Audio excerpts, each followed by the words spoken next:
My name's Nader Nadernejad. I make videos for international students and people moving to Canada, and we're branching out to world travel soon, so be sure to hit the subscribe button and smash the notification bell. In this video, we're going to talk about the differences between large schools and small schools. If you want to study at a university or college in Canada, which one should you attend? So before I start this, I want you to know what I mean when I say a large school and a small school. When I'm talking a large school, I'm thinking like Dalhousie University, 20,000 students, maybe 15,000 students plus, but more in that 20,000 range. Dalhousie University is right behind me. When I'm talking about a smaller school, I'm talking about 10,000 students and under, possibly even under 5,000, and for a super small school, maybe 1,000 to 2,000, and that's for universities as well. I went to a university called the University of King's College, which was very small, and I'm going to throw that up for you right now.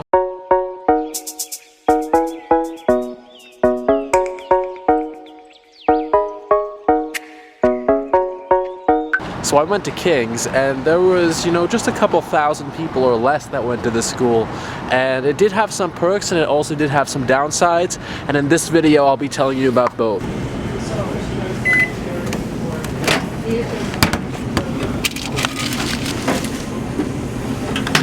If you choose a larger school to attend, there's a chance that you're going to be able to have more individualized courses. So those smaller schools are going to be very focused on maybe one or two specialties, but you may be able to take a very specific, interesting course, such as entrepreneurship or, a type of engineering that you wouldn't get at a smaller school, or a type of biomedical science that you wouldn't be able to see somewhere else. So those are some of the perks of those larger schools. They're also going to have more teams. It's going to be more competitive, but in terms of sports teams, you're going to have more of them. You're going to have more varsity teams. You're going to have more leagues.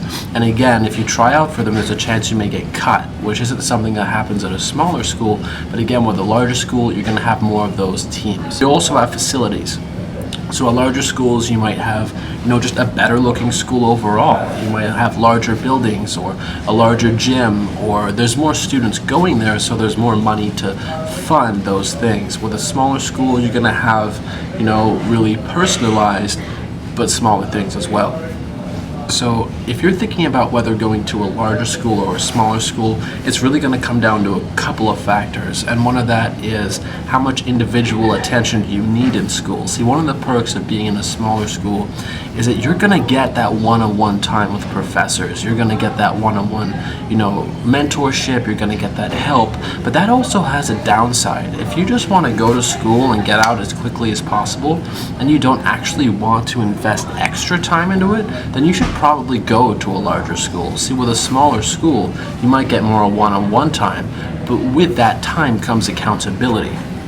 For example, when I was attending King's, what I had to do was understand that if I don't show up today, there's only 7 or 8 people in the class.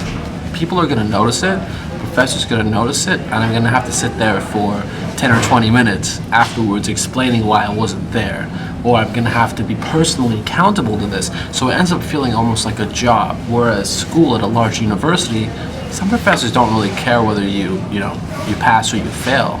And if you know how to do the bare minimum work and you just get away with it, that's awesome. That could be awesome for you, but it really depends on what you're looking for. So again, larger schools, you're going to have more facilities, you're going to have, more diverse subject matter. You might even have faculty who's more known worldwide. So some faculty at larger schools are going to be world famous, or they might be really well known in their field. You can have this in smaller schools, and I have seen it in smaller schools, including my own.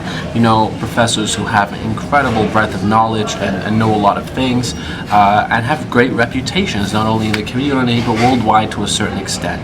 But if you're looking for people who are world famous, they're going to be recruited from those larger schools. That's just a matter of fact. You're going to see the most famous professors at Harvard. You're going to see the most famous professors at MIT and University of Toronto and the University of Calgary, and you're going to have the most famous professors at those larger schools with the larger budgets who can afford the research. So it really depends on what you're looking for. In reality, if you find a program that you like, I'd say go for that. But when you're looking between a smaller school and a larger school, decide how much time you want to invest. Is this something you just want to go and get over and done with, or do you want a more personalized relationship that you might have to invest more time in? Which one do you want? So for me personally, I would have liked something more in between. I would have enjoyed spending more time, by myself and actually building my business. Going to a smaller school, I had to invest a ton of upfront time and energy. But at the same time, I did learn a lot. I came away with a lot. So I would prefer something more in between. There isn't always an in-between. It's generally clear-cut.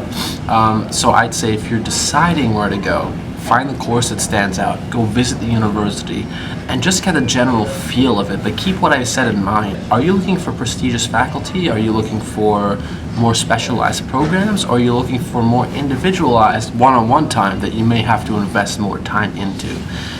So I think I touched on mostly everything, but I also want to touch on a couple other factors. Networking.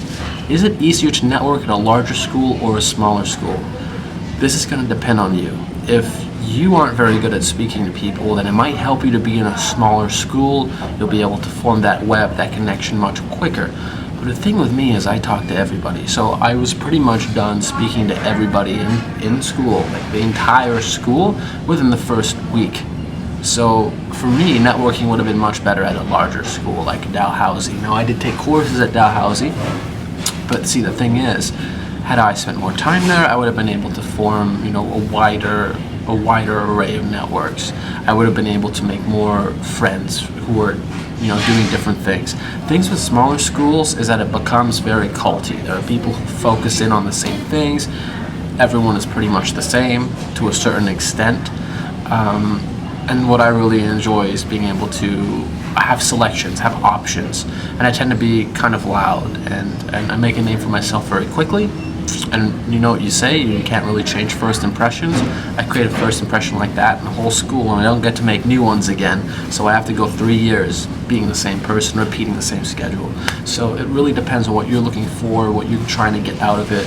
But anyway, let me know what you thought about this video. Let me know what you think. Do you prefer a larger school or a smaller school? And do you want me to break it down more? Do you have any other questions that I didn't hit on in this video? Again, thank you for watching. Be sure to subscribe and smash that notification bell. And if you're looking for 2 months of Skillshare for free, hit that description link down below.